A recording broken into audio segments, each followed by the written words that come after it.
my friend Drew Trombley, Kenworth Salesman. Dick, where can people find you?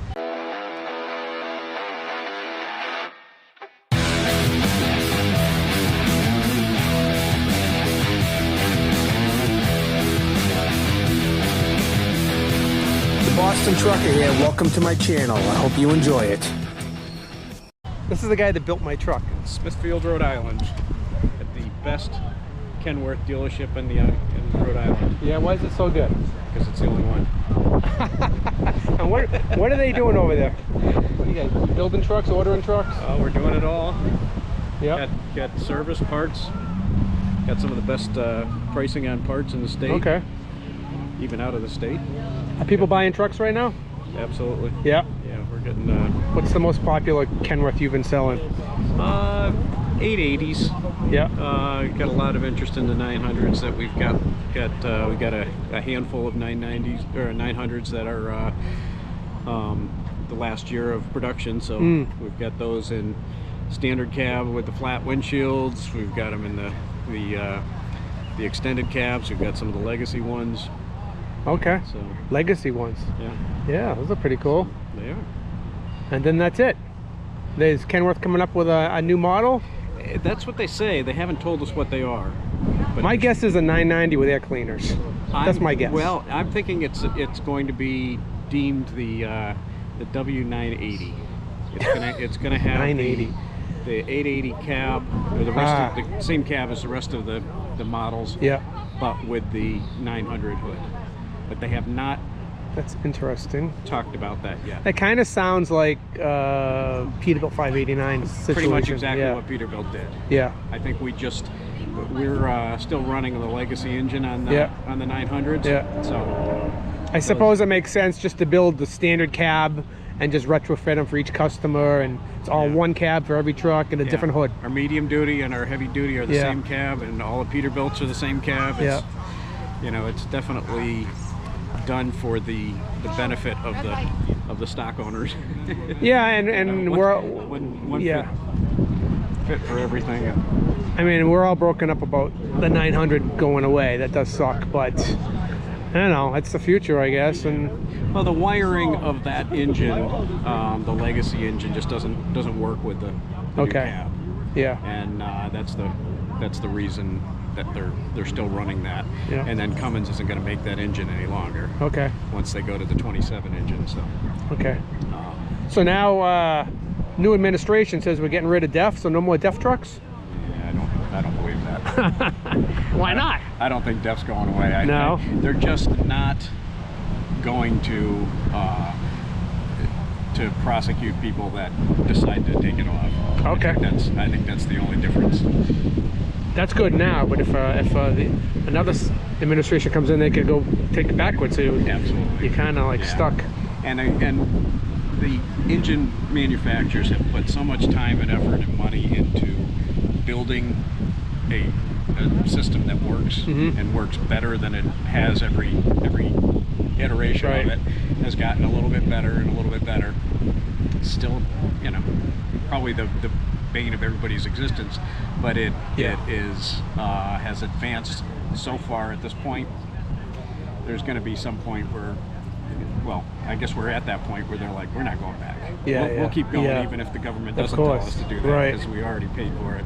So what's the what's the most popular engine being sold right now? Which one do you recommend? You're sitting down with an owner operator, he's buying one truck, what are you telling him to buy? I don't recommend either. I offer both the MX-13 and the X-15. Okay. I would probably, if I were buying the truck, probably do the X-15 because you can get a little more horsepower out of it. Okay. The fuel economy is better in an MX-13.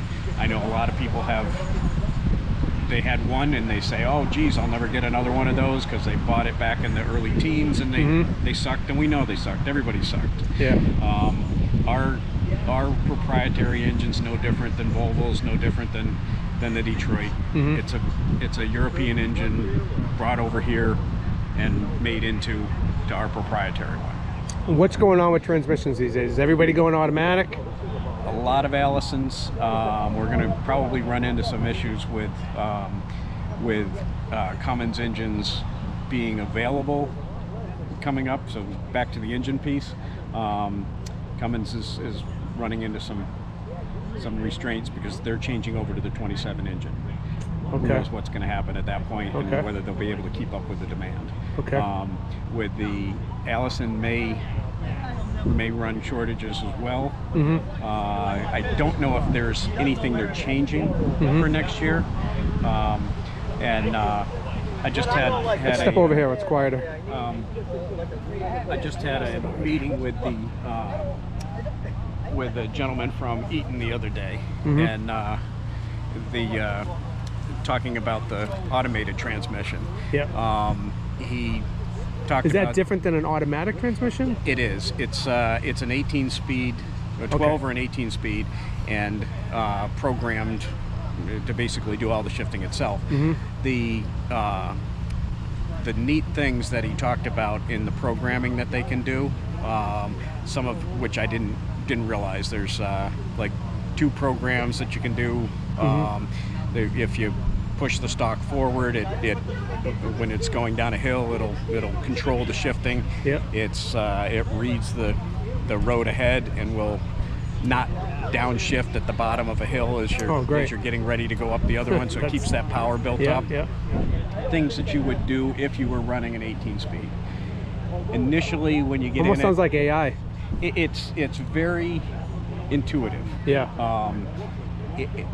My feeling in the past with the Ultra Shift, I hated it.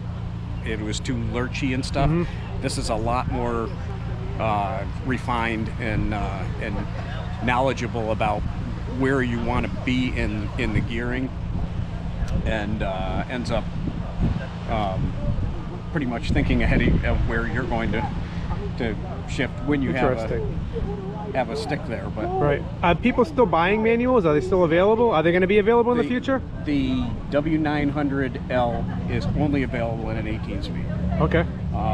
Which I love. I enjoy that transmission. I enjoy driving those trucks. Can you still get a B model when they finish the 900s? Can you buy a B model, Kenworth? No, that'll go away as well. Okay. Because they're not going to make those cabs anymore. It's the anymore. same engine, just with that one, because of the way the engine sits in the truck. That one is allowed to have a either an automated or an automatic transmission. Okay.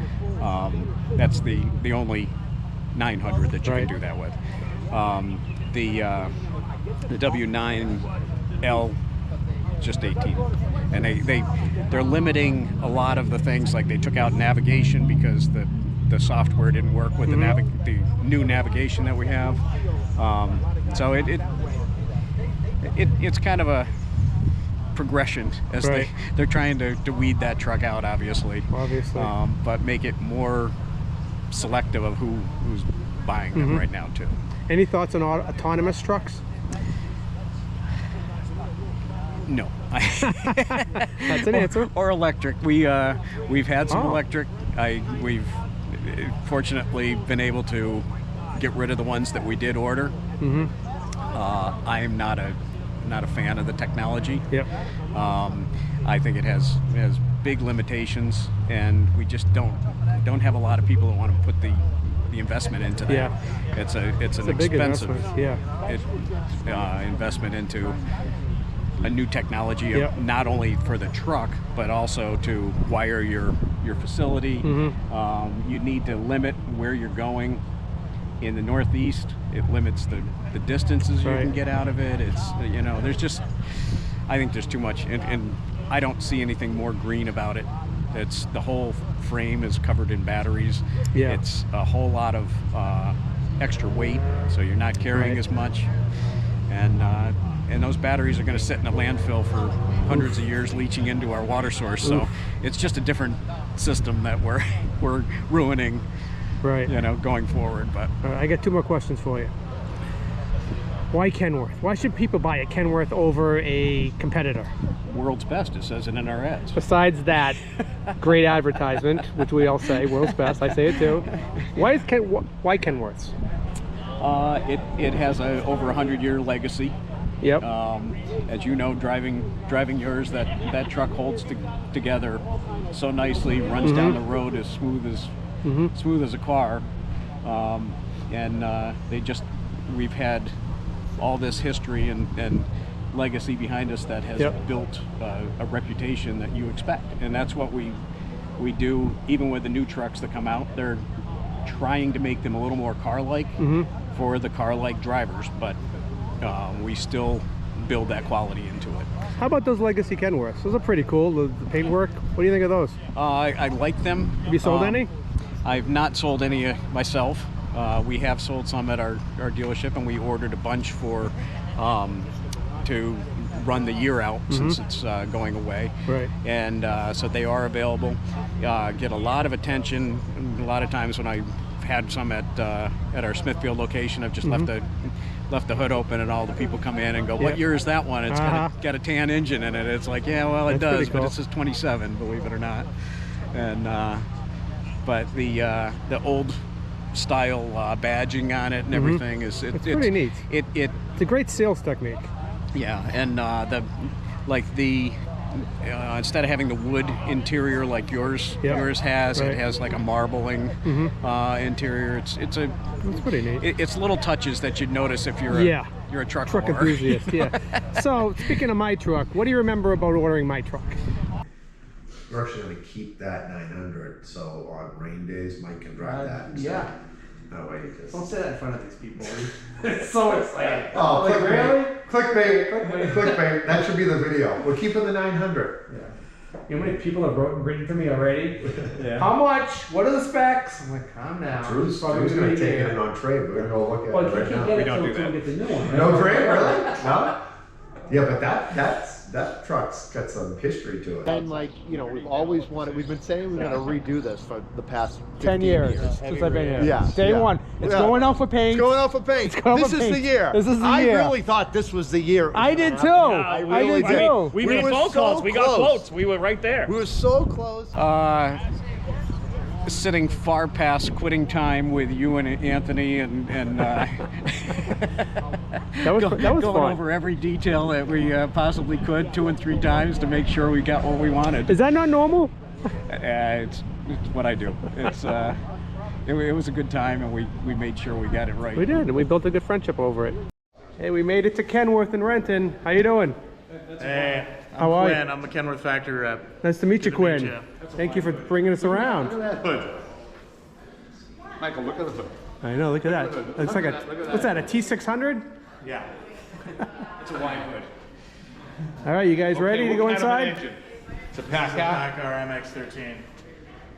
So this was built in Mississippi. They're all built in Columbus, Mississippi, and actually a good chunk of them are getting exported. We're exporting engines to Europe for our DOF division. Yeah. So is that what will be in the trucks that we ordered? No. What No, we got a Cummins. What you ordered? Cummins. Okay, Cummins. so those are made in Jamestown, New York. Those are But those are 15s as opposed to 13. 15s. Yeah, those are the high horsepower. Yeah. Oh, we need the high horsepower. Yeah, I gotta. All right, we can't film inside the factory. I'm gonna shut the camera off now. All right, we're ready. Let's go. All right, I gotta get over there. I'm bringing everything with me. Tight doors. This also has Oh, what is that? it's a turning vane, so you can climb up on the back with Oh my God. That's pretty cool. release right here. Yeah, that's a nice little feature. That's a cool feature. Yeah. So you can get them on both sides. Oh, I gotta catch these guys in the truck. This guy's never been in a big truck like this before. Look at you guys. You guys ready to run teams? This nose is way too long. Yeah. Come on. We may have made a mistake. This is too long. What do you think? Will you look at the interior of this thing? Incredible. The last question, this will be the most important one. What have you said today that your Kenworth corporate is going to be not happy about? I don't know, but when you play this back, They'll let you know. They'll let you know if you have a job on Monday. Yeah. Well, great. It was great speaking with you. I think we got a whole video out of this. Look at you. Cool. And how can people contact you? They can come by at Smithfield at our 170 Washington Turnpike, or they can In Rhode Island. Or call me at 860-798-3916. All right, Drew Trombley. Thank you so much. All right. All right. Thank you.